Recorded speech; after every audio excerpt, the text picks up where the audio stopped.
Praise the Lord church. फिर एक बार यीशु मसीह के नाम से मैं सुंदर दिन में आप सबों को सलाम करता हूं। आपकी उपस्थिति के लिए आपको धन्यवाद देता हूं।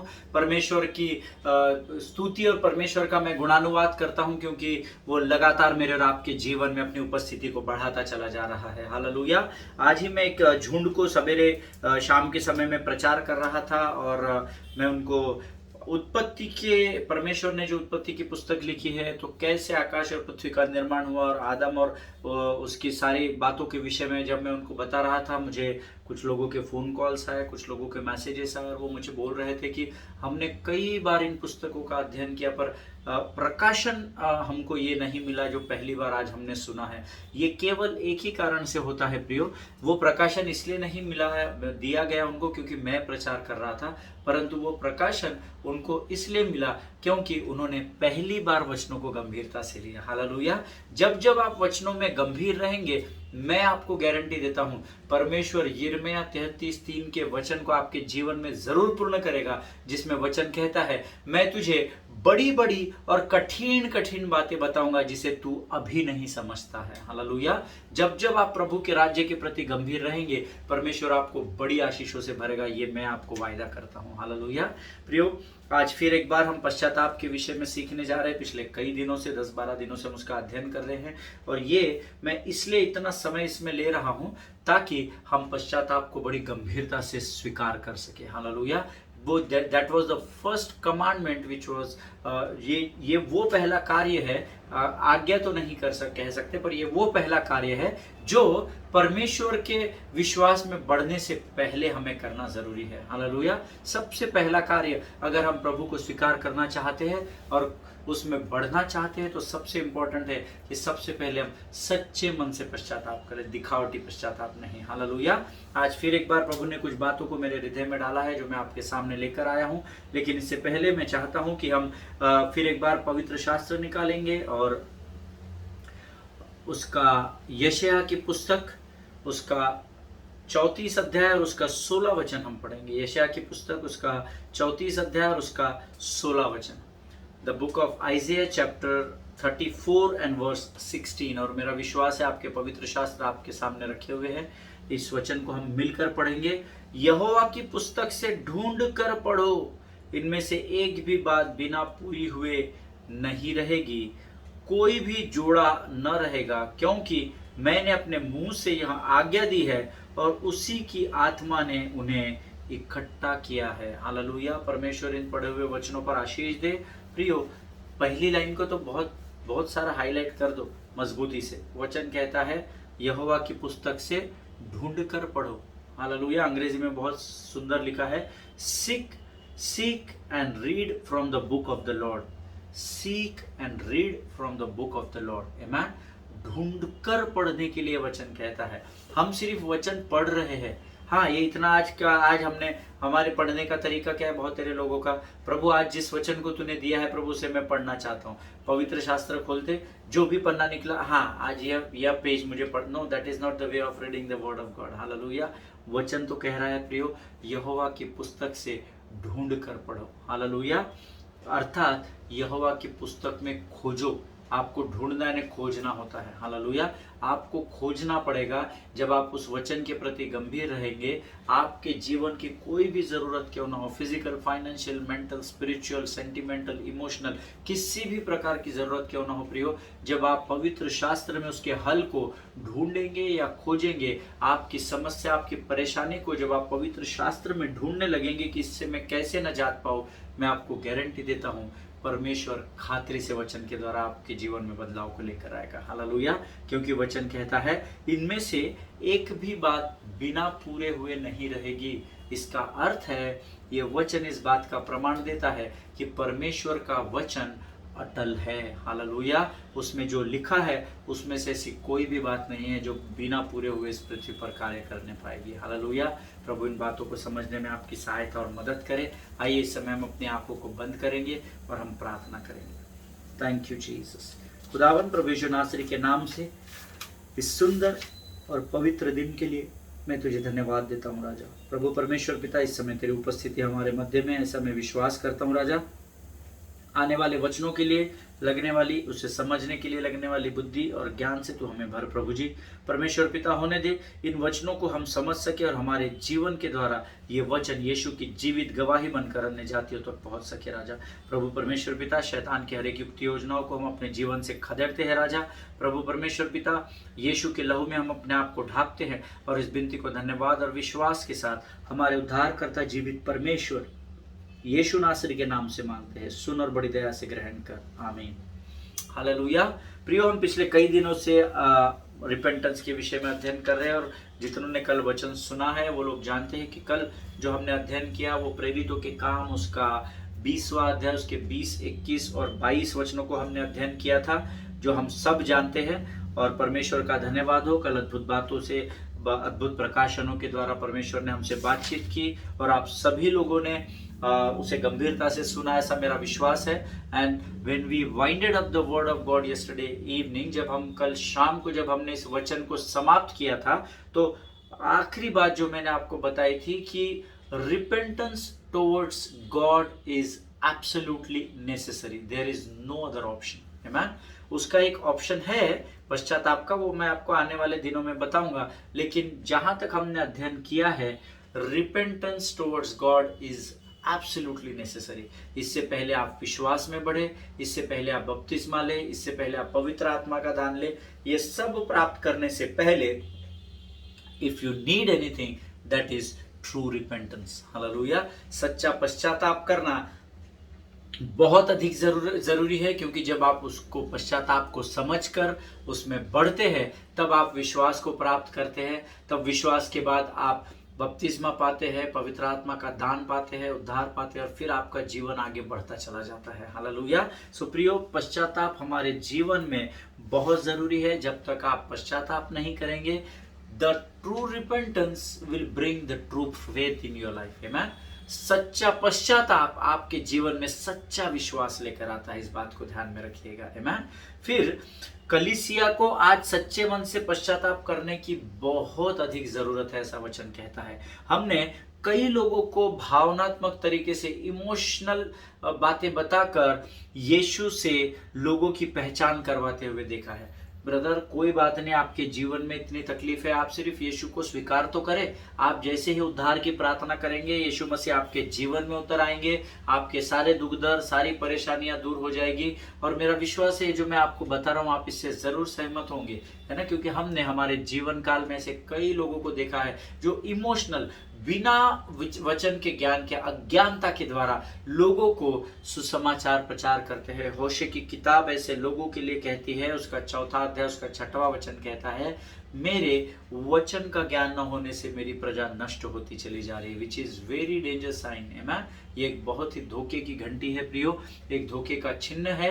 किसी को भी आप इमोशनल में होकर या भावनात्मक तरीके से यीशु की पहचान मत कराइए। आमीन। और ऐसे लोगों को जब बरगलाया जाता है या उन्हें इमोशनल होकर यीशु की पहचान कराई जाती है, बहुत सारे लोग हैं जो अपने दुख दर्द से निजात पाने के लिए टेम्पररी यीशु के पास आ जाते हैं कि हमारा दुख दर्द दूर हो जाए। फिर कौन यीशु और काय का यीशु, और वो यीशु को स्वीकार भी कर लेते हैं, लेकिन उसके बावजूद उनके जीवन में कोई बदलाव नहीं पाया जाता है। हालेलुया। उसका मुख्य कारण ये होता है कि उन्होंने सच्चा पश्चाताप नहीं किया है। आमीन। उनको किसी ने बताया, आपको आप जॉब के लिए स्ट्रगल कर रहे हैं क्या ब्रदर सिस्टर? हाँ सर, मैं बहुत दिनों से जॉब ढूंढ रहा हूँ। एक काम करो, आप यीशु को स्वीकार करो, यीशु मसीह जरूर आपको जॉब दिला देगा। किधर लिखा है पवित्र शास्त्र में? कहीं पे भी नहीं लिखा है। परंतु भावनात्मक तरीके से किया गया प्रचार बहुत डेंजरस होता है, क्योंकि वचन कहता है पवित्र शास्त्र की जब भी धर्मी सेवकाई करे तो उसमें ना तो कुछ जोड़ना, ना तो पवित्र शास्त्र से कुछ कम करके बताना। वो जैसा है सटीक वैसा ही उसका प्रचार किया जाए। हालेलुया।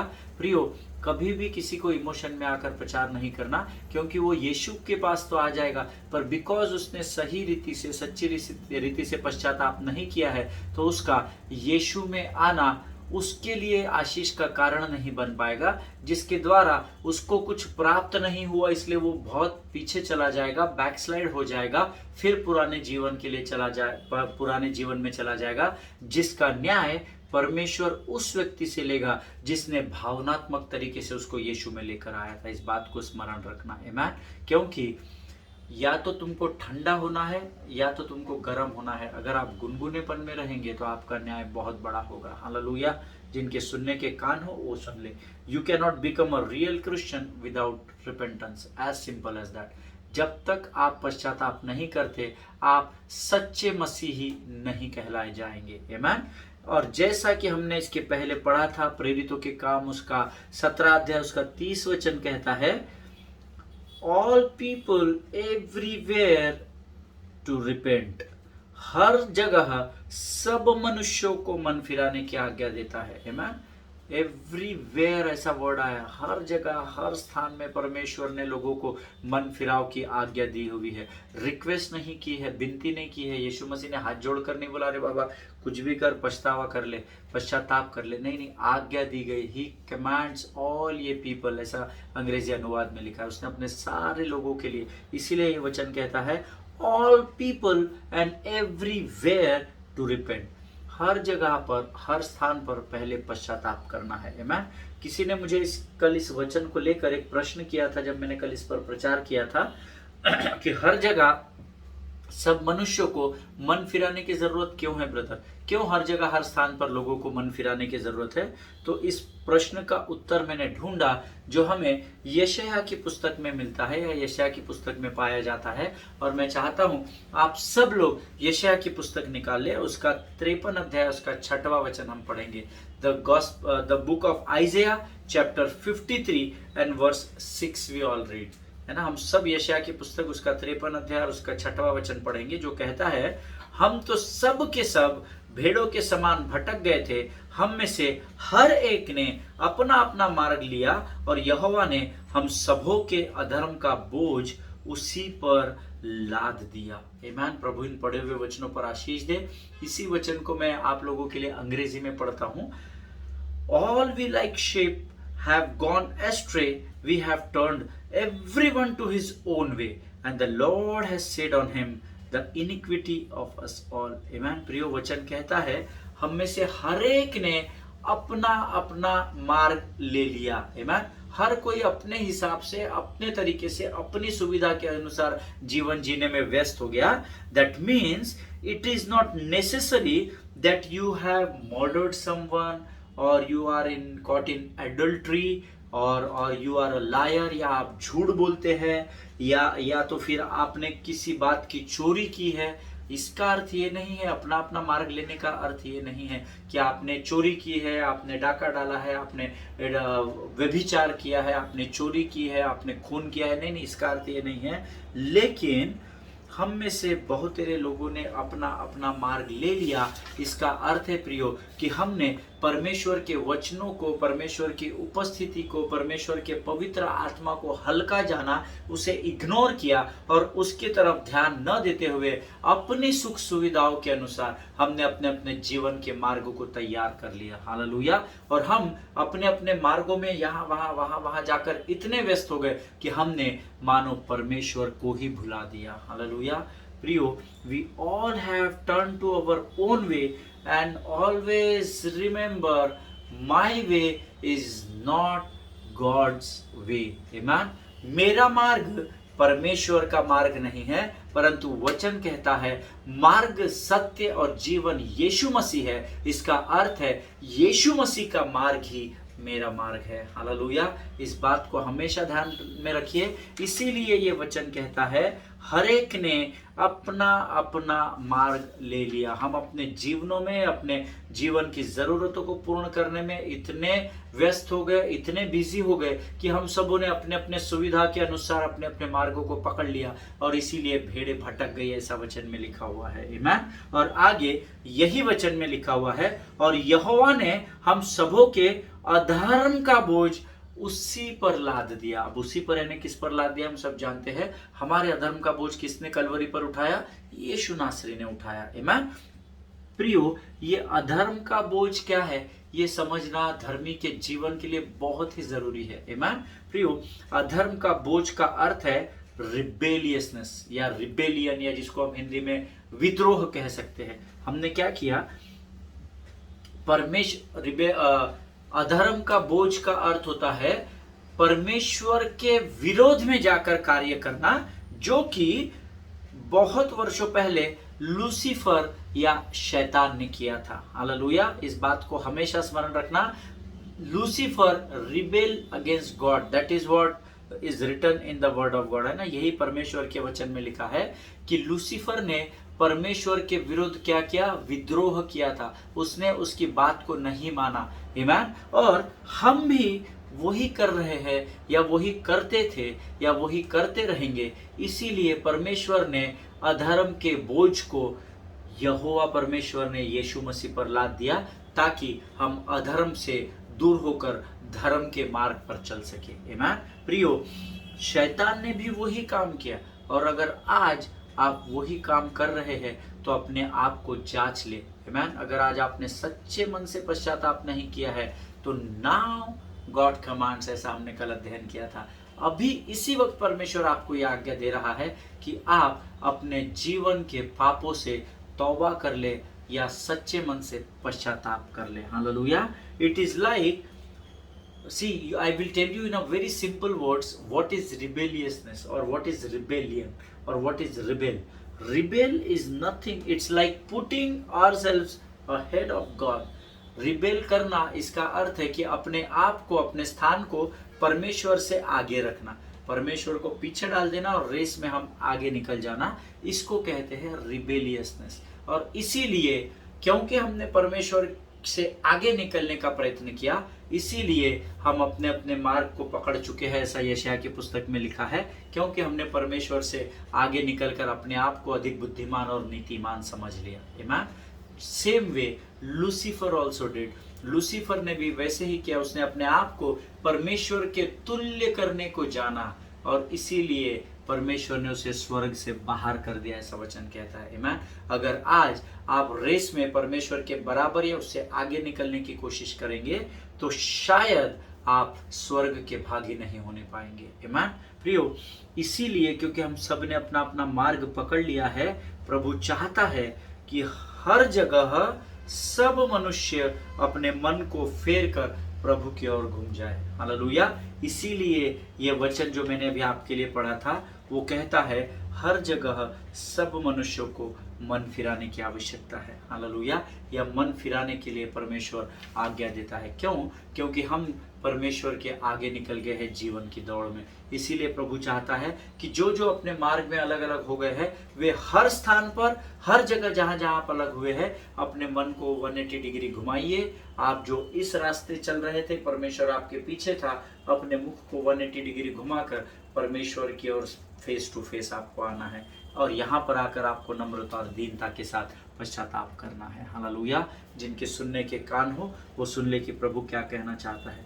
प्रियो, जीवन की हर अच्छी बात की शुरुआत परमेश्वर से शुरू होती है। हालेलुया। मेरा विश्वास है इस बात को मेरे साथ आप सब लोग कबूल करेंगे, या सब लोग इस बात पर सहमत रहेंगे कि जीवन के हर अच्छी बात का प्रारंभ, या हर अच्छी बात की शुरुआत या आरंभ परमेश्वर से ही होता है। आमीन। और we always have to remember, ये बात हमें हमेशा स्मरण रखनी है, repentance also starts with God. आमीन। पश्चाताप परमेश्वर के अलावा और किसी से शुरू नहीं होता है। जब हम ऐसे जा रहे थे संसार के, और अब हम 180 डिग्री घूम गए, तो सबसे आगे हमें कौन मिलता है? परमेश्वर ही मिलता है। जीवन के हर अच्छे बात की शुरुआत परमेश्वर से होती है, जिसका अर्थ है कि जब आप सच्चे मन से पश्चाताप करते हैं तो आपके जीवन की अच्छी शुरुआत भी परमेश्वर से ही होती है। हालेलुया। प्रियो, everything God starts with God, everything good starts with God. We are always dependent on the grace of God. हर अच्छी शुरुआत, आप जानते हैं कि आप ऐसे से ऐसे क्यों घूमे, ये आप तब तक नहीं घूम सकते जब तक परमेश्वर आपकी सहायता ना करे। ये परमेश्वर का अनुग्रह है कि आप संसार में बढ़ रहे हैं। सबने अपने अपने मार्गों को पकड़ लिया है। प्रभु आपके पीछे पीछे पीछे पीछे आ रहा है और एक समय आता है जब प्रभु आपको तैयार करता है। जब आप उड़ाऊ पुत्र के समान अपने आपे में आते हैं तो आप 180 डिग्री अपने पिता के घर घूम जाते हैं और फिर यहाँ जब आते हैं तो आपका पिता आपके स्वागत के लिए आपको यहाँ तैयार मिलता है। Hallelujah.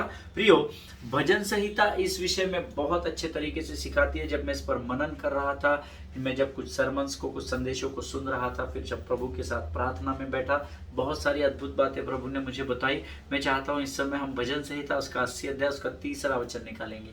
Sam's chapter 80 and verse 3। बहुत ध्यान से पढ़ना और पूरा वचन अंडरलाइन करना। प्रियो, मैं चाहता हूं आप भी मेरे साथ जोर से इस वचन को पढ़े। हे परमेश्वर, हमको ज्यों का त्यों कर दे और अपने मुख का प्रकाश चमका, तब हमारा उद्धार हो जाएगा। आमीन। इसको आप पूरा अंडरलाइन कर लीजिए। अंग्रेजी में लिखा हुआ है, restore us O God, let your face shine that we may be saved. आमीन। अब आप जब इस वचन को ध्यान से पढ़ेंगे तो यहाँ पर हिंदी में लिखा है ज्यों का त्यों कर दे, अर्थात हम जो अपने अपने मार्ग पर भटक गए थे, परमेश्वर ने हर जगह हर स्थान पर हमें आज्ञा दी और जब हम ये अपने मार्ग पर भटकते हुए जा रहे थे, अब प्रभु ने हमें तैयार किया और मौका दिया और अब हम प्रभु की ओर पलट कर प्रार्थना कर रहे हैं, हे परमेश्वर, हम जैसे पहले अपने पिता के घर में थे, जैसे उड़ाऊ पुत्र पहले अपने पिता के घर में किसी भी कमी घटी में नहीं था, सारी वस्तुएं अद्भुत उसके परिवार में थी जिसमें उसे किसी भी प्रकार की कमी घटी नहीं होती थी। हे प्रभु, आज हमें फिर एक बार, क्योंकि हम तेरी ओर पलटे हैं, तू हमें ज्यों का त्यों कर दे, ऐसा वचन कहता है। आमीन। यहाँ पर रिस्टोर अस, ये जो अंग्रेजी में शब्द आया है रिस्टोर अस गॉड, तो रिस्टोर अस ये जो शब्द आया है इसका ओरिजिनल इब्री भाषा में अर्थ है टर्न अस बैक। हे प्रभु, हमें फिर तेरी ओर फेर ले। इसीलिए लिखा है हमें ज्यों का त्यों कर दे और अपने मुख का प्रकाश चमका। देखिए, मुख पर प्रकाश कब चमकेगा? जब आपका फेस परमेश्वर की ओर रहेगा, तब शाइन होगा। आमीन। जब मूसा परमेश्वर की उपस्थिति में जाता था, तब परमेश्वर के मुख का प्रकाश उस पर चमकता था, ऐसा वचन कहता है। आमीन। So for that you need to turn back. आमीन। आपको क्या करना पड़ता है? टर्न बैक करना पड़ता है। आपको घूमना पड़ेगा, पीठ से मुख की ओर आना पड़ेगा परमेश्वर के। जो आप तक अभी प्रभु को पीठ दिखाकर चल रहे थे, आपको 180 डिग्री घूमकर अपने मुख को प्रभु के मुख की ओर फेरना पड़ेगा। जैसे ही परमेश्वर की ओर आपका मुख आएगा, वो आपके मुख पर प्रकाश चमकाएगा, आपका उद्धार करेगा और आपके जीवन को ज्यों का त्यों कर देगा। आमीन। पर ये पलटने को हम क्या सीख रहे हैं? इसको हम कहते हैं मन फिराना, अर्थात सच्चे मन से पश्चाताप करना। आमीन। जैसे ही आप सच्चे मन से पश्चाताप करते हो, परमेश्वर की रोशनी आप पर उंडेली जाती है, जिसके द्वारा आप आपके उद्धार के कार्य में आगे बढ़ते चले जाते हो। हालेलुया। अंग्रेजी में रिस्टोर अस कहा गया है, जिसको हिब्री, जिसमें ओरिजिनल पवित्र शास्त्र या भजन संहिता लिखा गया है हिब्री भाषा में, उसका अर्थ होता है टर्न अस बैक गॉड, हमें फिर एक बार तेरी और मन फिराने के लिए तू तैयार कर। आमीन। So this was clearly speaking about repentance. ये वचन सीधे सीधे हमको फिर एक बार मन फिराने के विषय में ही बता रहा है। इसी अध्याय में भजन संहिता 80 उसका 7वां वचन आप पढ़ना। मैं चाहता हूं आप जरूर पढ़े। भजन संहिता 80:7 निकालेंगे। वचन कहता है, एक बार फिर वही वचन आया है, हमें ज्यों का त्यों कर दे। आमीन।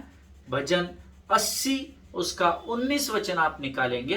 इसी अध्याय में भजन संहिता उसका 80 अध्याय उसका 19 वचन में लिखा है, हमें ज्यों का त्यों कर दे। आमीन। अर्थात एक ही चैप्टर में, एक ही अध्याय में, भजन संहिता 80 में 3 बार एक ही शब्द आया, हमें ज्यों का त्यों कर दे, हमें ज्यों का त्यों कर दे, हमें ज्यों का त्यों कर दे। इसका अर्थ है हमारे जीवन में पश्चाताप कितना महत्व रखता है, इस बात की गवाही भजन संहिता की पुस्तक मुझे और आपको दे रही है। आमीन। अब इतना पढ़ाई करने के बाद, इतना अधिक परमेश्वर आपसे सरल बात कर रहा है, इसके बावजूद अगर आप सच्चे मन से पश्चाताप नहीं करते हैं, तो मैं आपको जय मसीह की करूंगा। हालेलुया। प्रियो, why it has been written 3 times in one chapter? There must be some reason. I told you many times, मैंने आपको कई बार बताया है, पवित्र शास्त्र में लिखा गया कोई भी शब्द इसलिए नहीं लिखा गया कि पन्ने भरने थे। हर शब्द का, हर एक साइन का यहाँ पर एक अपना महत्व है, ऐसा पवित्र शास्त्र बताता है। Amen. Why it has been written 3 times? Definitely it has something. Amen. It clearly indicates that you cannot repent unless God turns you. Amen. The turning starts with God. Amen. आप तब तक अपने जीवन में सच्चे मन से पश्चाताप नहीं कर सकते हैं जब तक परमेश्वर आपको पलटने का मौका ना दे। आमीन। इसीलिए ये भजन संहिता में लिखा है, हे प्रभु तू हमें ज्यों का त्यों कर दे। जैसे ही ये प्रार्थना की गई, परमेश्वर का अनुग्रह आया, परमेश्वर के अनुग्रह के द्वारा उड़ाऊ पुत्र आपे में आया। जैसे ही परमेश्वर के अनुग्रह के द्वारा वो आपे में आया, परमेश्वर ने उसे अनुमति दी और वो अपने आपे में आने के द्वारा ये सोचने लगा कि मैं अपने पिता के घर जाऊंगा और उससे माफी मांगूंगा। और जब वो पलटा, आप ध्यान में रखिए, ये तब तक नहीं पलटेगा, या ये व्यक्ति उड़ाऊ पुत्र तब तक नहीं पलट सका जब तक परमेश्वर ने उसके जीवन में पश्चाताप के कार्य को आरंभ नहीं किया। हालेलुया। हर एक के जीवन में एक समय आता है, एक मौका आता है जब परमेश्वर आपको ये मौका देता है कि अब मैं तुझे पश्चाताप करने के लिए मौका देता हूँ। प्रियो, अगर आपने वो चांस मिस कर दिया अपने जीवन में, then you lost everything in your life. तो जो कुछ भी आज आपके जीवन में है, विश्वास करें वो सब आप खो देंगे। आमीन। इसीलिए मैंने आपसे कहा कि क्यों 3-3 बार परमेश्वर हमको ये सिखाकर, ये पढ़ाकर क्या सिखाना चाहता है। Clearly it indicates that you cannot repent unless God turns you. Amen. जब तक परमेश्वर आपके जीवन में बदलाव लाने को आरंभ नहीं करेगा, आप पश्चाताप नहीं कर सकेंगे। लेकिन उससे बड़ी एक बात चेतावनी मैं आज आपको देना चाहता हूँ, जब कभी भी परमेश्वर आपको ये मौका देता है, तुरंत सच्चे मन से पश्चाताप करना, क्योंकि समय निकल जाने के बाद परमेश्वर आपकी वाणी की ओर ध्यान नहीं देगा। प्रियो, आमीन। जिनके सुनने के कान हो वो सुन ले कि समय परमेश्वर का आत्मा क्या कहना चाहता है। हालेलुया। आज हम यही समाप्त करेंगे। इस समय हम अपनी आंखों को बंद करेंगे और हम प्रार्थना करेंगे। खुदावन प्रभु यीशु नासरी के नाम से फिर एक बार तेरे चरणों में अपने सिरों को झुकाते हैं, अपने आप को नम्र और दीन करते हैं। राजा, फिर एक बार आज इस पश्चाताप के बारे में, ट्रू रिपेंटेंस, सच्चे पश्चाताप के विषय में तूने हमसे बातचीत की है। राजा प्रभु, फिर एक बार आज के इस पवित्र दिन में हम अपने आप को तुझे समर्पित करते हैं, सच्चे मन से पश्चाताप करते हैं। राजा प्रभु, हमारे मुख को जो का त्यों कर दे, और प्रभु हमारे मुख पर तू अपने प्रकाश को चमका परमेश्वर पिता, ताकि हम औरों के लिए आशीष और आदर का कारण बन सके। वचनों के द्वारा तूने हमसे बातचीत की, इसलिए हम तेरे उपकारों को स्मरण करते हैं और इस विनती को धन्यवाद के साथ यीशु नासरी के नाम से मांगते हैं। सुन और बड़ी दया से ग्रहण कर। आमीन। हालेलुया। प्रियो, मेरा विश्वास है आज के वचनों के द्वारा जरूर परमेश्वर ने आपके हृदय को छेदा होगा। इस पर मनन करें, इस पर अध्ययन करें और वचनों के प्रति गंभीर बने रहिए। हालेलुया। हम फिर एक बार अगले सेशन में इसी वचन में आगे बढ़ेंगे और भेद की बातें हैं जो मैं आपके साथ शेयर करना चाहता हूं, ताकि जैसे मैं आशीषित हो रहा हूं वचनों के द्वारा, मैं चाहता हूं हम में से हर कोई परमेश्वर के अद्भुत आशीषों में बना रहे। आमीन। God bless you all. एक दूसरे के लिए प्रार्थना करते रहिए, अपने पासबानों के लिए, उनके परिवारों के लिए जरूर प्रार्थना करें, और इन दिनों में जो देश के हालात बिगड़ रहे हैं उसके लिए जरूर प्रार्थना करें। आमीन। God bless you all.